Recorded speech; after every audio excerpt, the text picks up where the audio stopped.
على عباده الذين اصطفى أما بعد فأعوذ بالله من الشيطان الرجيم بسم الله الرحمن الرحيم المنافقون والمنافقات بعضهم من بعض يأمرون بالمنكر وينهون عن المعروف ويقبضون أيديهم نسوا الله فنسيهم إن المنافقين هم الفاسقون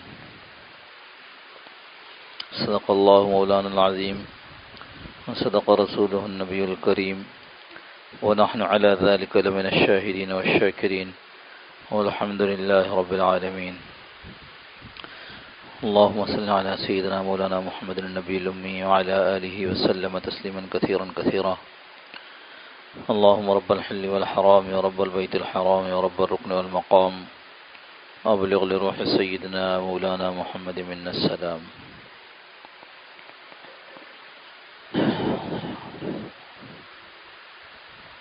بزرگان محترم، اللہ جل جلالہ عم نوالہ نے حضور اکرم صلی اللہ تعالی علیہ وسلم کے ذریعے ہمیں اپنی مرضیات اور اپنی ناراضگیوں کی باتیں سب بتلائی ہیں، اور مقصود یہ ہے کہ ہم حضور صلی اللہ تعالی علیہ وسلم کی بتائی ہوئی باتوں کے ذریعے دنیا اور آخرت دونوں میں کامیاب ہو جائیں۔ وہ کامیابی نہیں جو ہمارا دل کہہ رہا ہے، وہ کامیابی جو اللہ جل جلالہ عم نوالہ چاہتے ہیں۔ اللہ پاک نے اپنے قرآن کریم میں بالکل کھلا ہوا ارشاد فرمایا ہے، فَمَنْ زُحْزِحَ عَنِ النَّارِ وَأُدْخِلَ الْجَنَّةَ فَقَدْ فَازَ۔ جو نار سے، آگ سے، جہنم سے بچا لیا گیا، وَأُدْخِلَ الْجَنَّةَ اور جنت میں داخل کر دیا گیا، فَقَدْ فَازَ پس تحقیق وہ کامیاب ہو گیا۔ سو اللہ کے نبی صلی اللہ تعالی علیہ وسلم کے مبارک ارشادات کو اپنے سامنے رکھ کر زندگی گزارنا، یہ وہ کامیابی دلاتا ہے جس کامیابی کو اللہ کامیابی کہتے ہیں۔ ہم نے کئی جمعے حضور صلی اللہ تعالی علیہ وسلم کی ایک حدیث مبارکہ کا تذکرہ کیا۔ امام ابو حنیفہ رحمۃ اللہ علیہ کے شاگرد امام عبداللہ ابن مبارک رحمۃ اللہ علیہ نے اپنی مسند میں اس حدیث کا تذکرہ کیا ہے،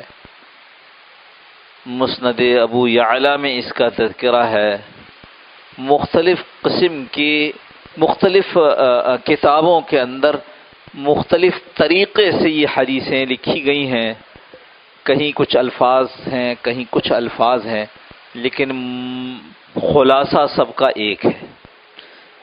کہیں کیف بکم کہ تم کیسے ہوگے، کہیں ہے کیف وانتم تم کیسے ہوگے، کہیں صحابہ کہتے ہیں وَإِنَّ ذَلِكَ لَقَائِنٌ ہم یہ کرنے والے ہوں گے، کہیں صحابہ کی بات نقل کی ہے وَقَائِنٌ ذَلِكَ۔ ہاں، تو اس طرح تھوڑی بہت الفاظ کا فرق ہے۔ بعض روایات میں وہ آخری بات جس کا آج ہم تذکرہ کر رہے ہیں وہ یہ فرمایا گیا بعض روایات میں کہ تم اس پر پریشان ہو کہ نیکی کا کام چھوڑنے کی بات کی، اس پر پریشان ہو گئے کہ نیکی برائی اور برائی نیکی نظر آنے گی، اس سے زیادہ ہوگا۔ پوچھا اس سے زیادہ کیا ہوگا؟ فرمایا کیف انتم اذا امرت بالمنکر ونہیت عن المعروف۔ بالکل الٹ۔ آخری بات کیا تھی کہ تم منکر کو یعنی خرابی کو معروف یعنی اچھائی سمجھنے لگو گے اور اچھائی کو برائی سمجھنے لگو گے. اور صحابہ نے کہا ایسا کیسے ہوگا؟ تو آپ صلی اللہ علیہ وسلم نے ارشاد فرمایا اس سے زیادہ ہوگا. صحابہ کو سمجھ میں نہیں آئے گا اللہ اس سے زیادہ، اللہ کے رسول اس سے زیادہ کیا ہو سکتا ہے کہ ہم اچھائی کو برائی، برائی کو اچھا سمجھنے لگیں. فرمایا اس سے زیادہ یہ ہوگا کہ پھر تم برائی کا حکم کرنے لگو گے اور اچھائی سے لوگوں کو روکنے لگو گے. کہ بالکل کھلی ہوئی، یعنی شاید آج سے کچھ عرصہ پہلے، ایک صدی سمجھو، صدی بھی نہیں 50 سال سمجھو، 60-70 سال سمجھو پہلے، یہ حدیث پہ آدمی آ کر اٹک جاتا. لیکن اب تو نظر آ رہا ہے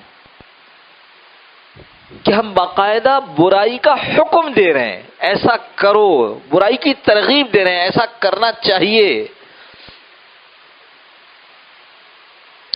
ایک دو نہیں، اگر لسٹ بنائے تو پاکستان میں ایسے سینکڑوں اسکول مل جائیں گے جن کے پاس یہ ہوگا کہ اگر آپ کو ہمارا طالب علم رہنا ہے تو آپ کو داڑھی منڈوانی پڑے گی. حکم ہے داڑھی مونڈو. اور گھر میں اس طرح ترغیبات، یہ تو کوئی معمول کی بات ہے. اور میں نے تذکرہ کیا ہوگا کبھی کہ وہ بچہ آیا ہمارے شیخ کے پاس اور اس نے کہا کہ وہ ہماری امی کہہ رہی ہیں کہ داڑھی کاٹ دو.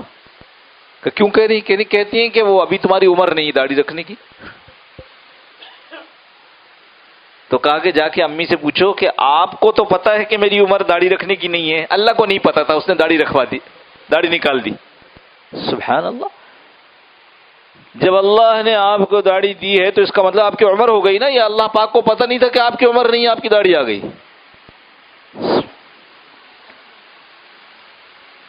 تو ایک ہے حکم، ایک ہے ترغیب. یہ چاروں طرف سر کا ڈھکنا عورت کے لیے سطر میں شامل ہے، اس کے سطر میں یہ بال اس کا سطر میں شامل ہے. میں کبھی کبھی تذکرہ کرتا ہوں، ایک خاتون شریفہ کارلو، امریکہ کی ایک مسلمان ہو جانے والی عورت، اس سے پوچھا کسی نے آپ کیسے مسلمان ہوئے؟ کہنے لگی مجھے میرے کچھ رشتہ دار جو امریکی حکومت میں تھے انہوں نے کہا کہ آپ ایسا کرو، ذہین ہو، آپ اسلامک اسٹڈیز میں داخلہ لے لو. بہت حیران ہوئی کہ میں امریکی تو اسلامک اسٹڈیز کیا کروں؟ کہ نہیں، ہم تم سے اصل میں کام لینا چاہتے ہیں، تم کو ہم اسلامک اسٹڈیز پڑھوا کے قرآن حدیث میں اچھی ماہر بنا کے تم کو ہم مصر کی عورتوں میں بھیجنا چاہتے ہیں، وہاں تم خاموشی سے مسلمان بن کر کام کرنا. کہتی ہے کہ میں جب پڑھنے لگی تو مجھے پتہ چلا کہ ارے یہ قرآن حدیث تو وہ ہے جو کہ بالکل سچ ہے، تو کلمہ پڑھ لیا، مسلمان ہو گئی. پھر اس کے بعد اس کے مضامین بہت ہیں، مضامین ہیں، اس کے انٹرویوز بھی آج کل کلپس میں نے دیکھے، ایک دو ابھی حال میں ہی ایک کرسمس کے اعتبار سے اس کی کلپ بہت زیادہ مشہور ہوئی، کسی نے مجھے دکھایا، میں نے کہا کون ہے؟ کہنے مجھے نہیں پتا. ہم نے کہا ہم تو سالوں سے اس کے مضامین پڑھ رہے ہیں. عجیب کھل کر لکھنے والی عورت.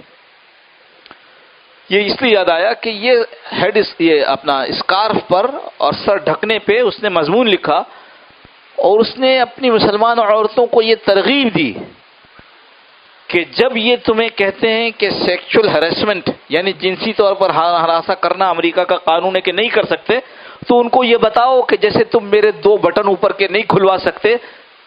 کیوں؟ اس لیے کہ یہ سیکشل ہریسمنٹ کے کیس بنے گا. ایسے ہی جیسے یہ سطر ہے ویسے یہ سطر ہے.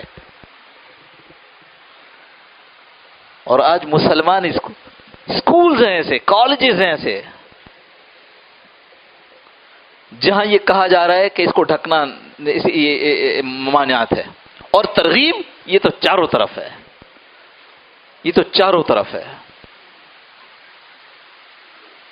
امرت بالمنکر. کیسا وقت ہوگا؟ اس لیے صحابہ جو حیران ہو رہے ہیں وہ اس لیے حیران ہو رہے ہیں کہ ایسا ہم آپ نہیں سوچ سکتے تھے آج سے 50 60 70 سال پہلے. تو صحابہ جس معاشرے پر تھے وہ کیسے سوچ سکتے تھے کہ مسلمان ایسا ہو جائے گا؟ کہ نیکی کا وہ کو روکے گا، ہاں، اور برائی کا حکم دے گا، برائی کی ترغیب دے گا کہ یہ برا کام یہ کر لو. اور ایسے میں فرض کروں کہ یہ ایسا ایک نہیں ہے، ہاں، جو چیزیں جن کو مغرب نے یہ سمجھا، اس کو نئے نئے ناموں سے اس طرح ہمارے اندر پیش کیا کہ ہم نے اس کی قباحت، اس کی گندگی کو سوچے سمجھے بغیر اختیار کر لیا. صاحب نے کہا میرا بچہ حافظ ہو گیا ہے، کیا انعام دیا؟ کا انعام میں لیپ ٹاپ لے کے دیا ہے. کیوں؟ اس لیے کہ وہ انٹرنیٹ پر بیٹھے گا تو دنیا بھر کی معلومات ہوں گی. سبحان اللہ. میر کیا سادہ ہیں، بیمار ہوئے جس کے سبب. ہائے ہائے، ایسی سادگی، ایسے ایسے ناموں پر اور ایسے ایسے انداز سے. معلوم تو کریں ساری دنیا میں انٹرنیٹ کا ریٹ کیا ہے اور آپ کے پاکستان میں ریٹ کیا ہے. ساری دنیا میں انٹرنیٹ کے گھنٹے کتنے پیسوں میں ملتے ہیں اور آپ کے ملک میں کتنے پیسوں میں ملتے ہیں. معلوم کریں ساری دنیا میں نئے سے نئے قسم کا ماڈل وہ کتنے کا دستیاب ہے اور آپ کے ہاں کتنے کا دستیاب ہے. آپ حیران ہوں گے یہ جان کر کہ دنیا میں سستے ترین ریٹس آپ کے پاس ہیں. کیوں؟ باطل کی محنت ایسی ہے. کیوں؟ اس کو اس سے کیا فائدہ ہے؟ میں نے عرض کیا تھا محمد ابن قاسم رحمت اللہ علیہ جب کہا امیر نے کہ آپ کو ہم ایک لشکر دے کر کے سندھ بھیجنا چاہتے ہیں جہاں راجہ ظاہر نے مسلمان عورتوں کو قید کر لیا ہے. حیثمی رحمۃ اللہ نے قصہ لکھا ہے اپنے مواعظ میں. تو پریشان تھے. دوستوں نے پوچھا کیوں پریشان ہے، کیا وجہ ہے؟ اب تو بہادر آدمی ہے اور ہمارے لیے تو کوئی مسئلہ نہیں ہے، اللہ کے راستے میں جانا ہے، زیادہ سے زیادہ کیا ہوگا؟ جان دی ہوئی اسی کی تھی، اس کو واپس کر دی. کہ نہیں یہ نہیں ہے. میں یہ سوچ رہا ہوں کہ میں اس کو کس طرح سے قابو کروں گا، کیونکہ اب تک ہمارے جیسوں سے مقابلہ تھا، عربوں کا عربوں سے مقابلہ تھا. یہ سندھ جو ہے ہم سے بالکل راستے سے الگ ہے، یہ نئی قوم ہے. میں حیران ہوں کہ میں اس میں کیسے چلوں گا. کچھ عرصے کے بعد لوگوں نے دیکھا کہ ہاں جی بڑے مطمئن ہیں. کہا رہے بہت مطمئن ہو، کیا ہوا وہ مسئلہ؟ کہا وہ میں نے معلومات کی ہیں اور اس معلومات کے بعد میں مطمئن ہوں. کہ کیا معلومات ہوئی؟ کہ معلومات یہ ہوئی کہ وہاں کا جو بادشاہ ہے اس کا نام ہے راجہ ظاہر اور اس نے اپنی بہن سے شادی رچائی ہوئی ہے. تو جو بے غیرت اور بے حیا ہوتا ہے وہ بہادر نہیں ہوتا. اب میں مطمئن ہوں. سمجھ میں آ رہی ہے کہ آپ کے ہاں سستا کیوں ہے؟ آپ سے ان کو ڈر ہے. یہ ایک عجیب قوم ہے. طرابلس کی جنگ ہو رہی تھی، خود انگریز کے محکوم تھے، غلام تھے، اس کے باوجود یہاں جلسے جلوس ہو رہے تھے کہ طرابلس کی جنگ کی کیسی مدد کی جائے. کہاں طرابلس کی جنگ سمجھے؟ اٹلی اور لیبیا کے درمیان. سبحان اللہ بحمدہ. وہ ترکی کے اندر خلافت ختم ہو رہی تھی، یہاں گولیاں چل رہی تھیں، بولی اماں محمد علی کی جان بیٹا خلافت پہ دے دو. اللہ نے اس مٹی کے خمیر کے اندر یہ رکھا ہے غیرت، اسلام پر اپنے آپ کو لگانا. خیر میں کسی اور طرف نہ چلا جاؤں. آپ صلی اللہ علیہ وسلم نے جب یہ ارشاد فرمایا تو صحابہ نے پوچھا کہ ہم ایسے کرنے والے ہوں گے؟ اللہ کے رسول کچھ سمجھ میں ہم ایسے کرنے والے ہوں گے؟ فرمایا ہاں. اس کے بعد یہ ارشاد فرمایا کہ اللہ تعالی کہتے ہیں. اب یہ حضرت صلی اللہ علیہ وسلم اللہ پاک کی ایک بات نقل فرما رہے ہیں کہ اللہ یہ کہتے ہیں کہ ہم بی حلفت جانتے ہیں نا کیا؟ میں حلفیہ اقرار کرتا ہوں. بی حلفت، اپنی جان کی قسم، یعنی اللہ اپنی قسم کھا رہے ہیں، میری قسم. لَأُتِيحَنَّ لَهُمْ فِتْنَةً يَصِيرُ الْحَلِيمُ حَيْرَانًا. اس کے بعد ایسے فتنے، اپنی قسم کھا کر کریں، اللہ کہہ رہے ہیں، اللہ کے نبی صلی اللہ علیہ وسلم اس کو نقل کریں کہ اس کے بعد کے حالات کیا ہیں، اس کے بعد ضرور بھی ضرور تم پر ایسے فتنے بھیجوں گا کہ تمہارے عقل مند سمجھدار لوگ حیران ہو جائیں گے کہ ہم کیا کریں اب. یہ زمانہ دیکھ رہے ہیں اپنی آنکھوں سے، کیا کریں.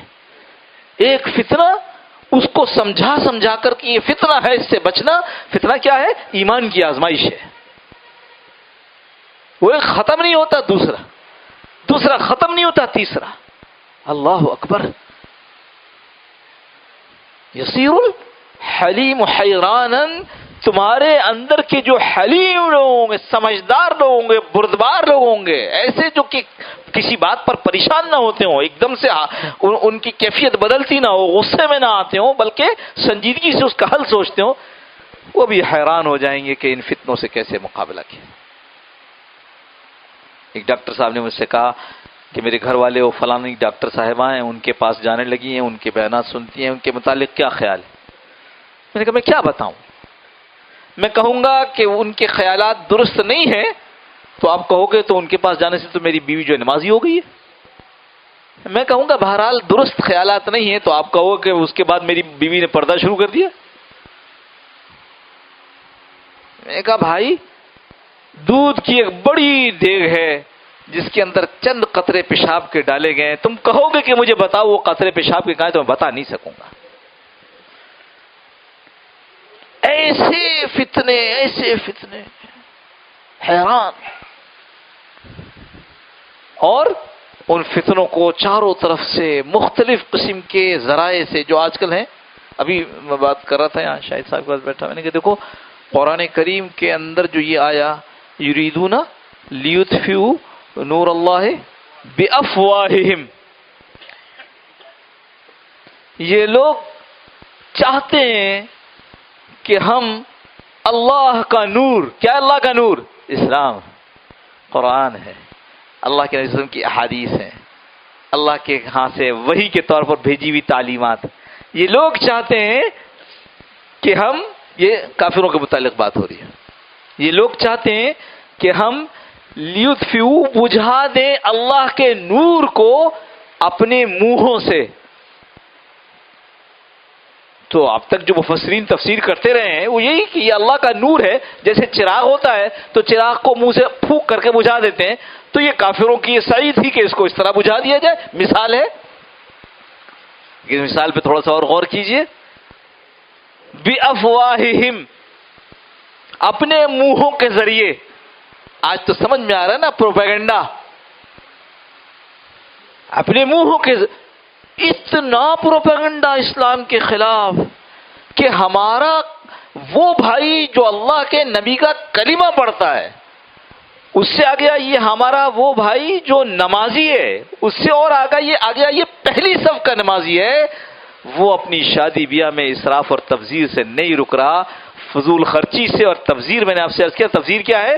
تبذیر، اسراف یہ ہے کہ جہاں 2 روپے خرچ کرنے تھے وہاں 10 خرچ کر دیے.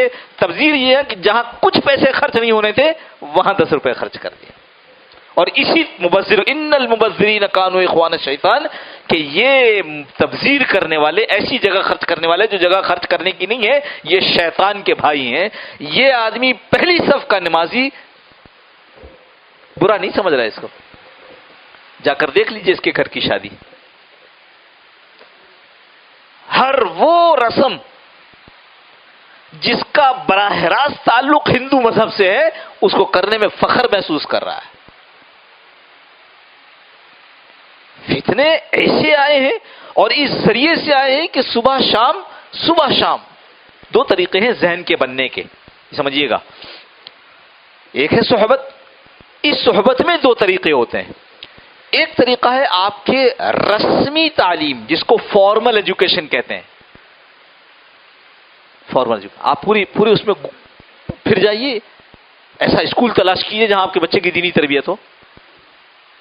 جبکہ 98-99% بچے کہاں جا رہے ہیں؟ اسکولوں میں جا رہے ہیں، یا بڑے میں یا چھوٹے میں، یا امیر اسکول میں یا غریب اسکول میں، یا پرائمری تک یا سیکنڈری تک یا آگے تک. کوئی ایک اسکول تو بتا دیجیے جہاں کے بنیادی محور. ہم نے تو اسکولوں پر بہت کام کیا، تقریباً 15 سے 20 سال اسکولوں کے نظام پر ہماری ریسرچ ہے. اور جتنے اب تو خیر بالکل جیسے گھاس پھوس اگتے ہیں اس طرح سے وہ اسلامی اسکول کے نام سے کام شروع ہو گیا، کیونکہ اس میں پیسہ بہت ہے. سب سے پہلا اسکول جب یہ کراچی میں بنا تو کاغذ ہم نے دیا، ان کو سمجھایا اس طرح سے ہونا چاہیے. انہوں نے کہا اچھا اب تو پتہ چل گیا. انہوں نے ایک طرف کیا، شروع کر دیا، فوراً ہی ٹھوکر کھا گئے. پھر ہم نے خود کسی نے کہا کہ ہمارے پاس پیسے ہیں، آپ اس کو استعمال کروا دیں، کروا دیا. لیکن پھر 3 سال میں دیکھا کہ بھائی وہ تو پھر وہ پیسوں کے پیچھے پڑ گئے کہ مال آئے مال. جبکہ تعلیم تو لگانے کی چیز ہے. یورپ امریکہ میں اچھے اسکول جو سرکاری اسکول کہلاتے ہیں وہ اچھے اسکول ہوتے ہیں، ان کو باقاعدہ حکومت گرانٹ دیتی ہے. خیر بات پھر کہیں اور نکل جائے گی. عرض یہ کر رہا ہوں ایک ہے موقع، کون سا؟ رسمی تعلیم کا. اس کا حال آپ کے سامنے. یہاں وزیر اعظم صاحب آئے ہوئے تھے، ایک کانفرنس تھی، ایجوکیشن کانفرنس. میرا تعارف تھا ان لوگوں کا کہ یہ بھی اس طرح کے آدمی ہیں. انہوں نے مجھے بلایا. 1200 مہمان تھے، 1200. ایک میں ٹوپی والا تھا. اور جتنے تعلیم سے متعلق اساتذہ اور استانیاں آپ دیکھیں تو لگے کہ جیسے کسی فیشن پریڈ میں آ گئے ہیں. آپ کو معلوم نہیں کہ آپ کا بچہ جہاں پڑھتا ہے وہاں پڑھانے والی استانیوں میں سے اکثریت تو ان لوگوں کی ہے جو اپنے شادی سے پہلے اپنی میک اپ کا خرچ پورا کر رہی ہیں. ان کی تو اپنی تربیت نہیں ہوئی بھی. ایک ہے رسمی تعلیم، فارمل ایجوکیشن جس کو کہتے ہیں. دوسرا متاثر جو ہوتا ہے بندہ وہ انفارمل ایجوکیشن سے ہوتا ہے، غیر رسمی تعلیم، کہ وہ اپنے دوستوں میں بیٹھ رہا ہے تو کچھ سیکھ رہا ہے، وہ گھر پر بیٹھا ہے تو کچھ سیکھ رہا ہے. یہ جو اس کا ماحول ہے اسے سیکھ رہا ہے. اور یہ ماحول انفارمل ایجوکیشن کا، اس کو پچھلی چند حکومتوں نے چینلز کی اجازت دے کر ختم کر دیا، تباہ کر دیا. یعنی باطل نے آپ کو دونوں طرف سے پکڑ لیا. میں تو آپ کو کئی چیزیں گنائی نا، تعلیم کے نام پر اور معیشت کے نام پر اور کھیل کے نام پر اور فنون لطیفہ کے نام پر اور تعمیرات کے نام، یہ سب میں گنا چکا آپ کو ایک ایک جمعوں کے اندر کہ کس طریقے سے باطل نے محنت کی اور ہمیں منکر کے میں مبتلا کر کے معروف سے چھڑا دیا. اللہ پاک ہم سب کو اس کی سمجھ نصیب فرما دے. لہذا مجھے موقع ملا تو اب یہ معاملہ، یہ والی حدیث کا وہ تو ختم ہو گیا. مجھے موقع ملا تو تعلیم کے بعد انشاءاللہ اگلے جمعوں میں کہ اس فتنے سے باہر آنے کا طریقہ کیا ہے وہ عرض کریں گے. کوشش یہ ہونی چاہیے، میں یہ جتنی باتیں تھوڑی تھوڑی کر کے پتہ نہیں کتنے 4 5 6 10 کتنے جمعے نکل گئے اس ایک حدیث کی تشریح میں. کوشش جو ہے ہماری، اور ہم یہ چاہتے ہیں کہ اس کو آپ حضرات اور لیکن تھوڑا تھوڑا کر کے، اور یہ احساس اپنے اندر اپنے آگے نسلوں میں یہ پیدا ہو کہ دیکھو جو کچھ ہم کر رہے ہیں وہ صحیح نہیں ہے. ایک ہے بدل دینا، سبحان اللہ، اگر بدل کر صحیح پر آ جائے تو اس میں تو نجات ہی نجات ہے. لیکن مشکل ابھی یہ ہے کہ ہم غلط کو صحیح سمجھ رہے ہیں، اور جو غلط کو صحیح سمجھ رہا ہوگا اس کو مرتے بھی توبہ کی توفیق نہیں ہوگی کہ وہ سمجھ رہا میں تو صحیح کرتا رہا. لہذا اتنی باتیں آرام آرام سے تھوڑی تھوڑی کر کے اتنے جمعوں میں اس لیے کی کہ یہ طبیعت میں بات آ جائے کہ ہم غلط جگہ کھڑے ہیں، اور اس طبیعت کے اندر آ جانے کی وجہ سے کہ ہم غلطی پر ہیں، اللہ کرے کہ مرنے سے پہلے پہلے توبہ کی توفیق نصیب ہو جائے. اللہ پاک ہم سب کو عمل کی توفیق نصیب فرمائے. وآخر دعوانا الحمدللہ رب العالمین. پہلے اذان ہوگی اور اس کے بعد پھر سنت ادا فرمائیے گا.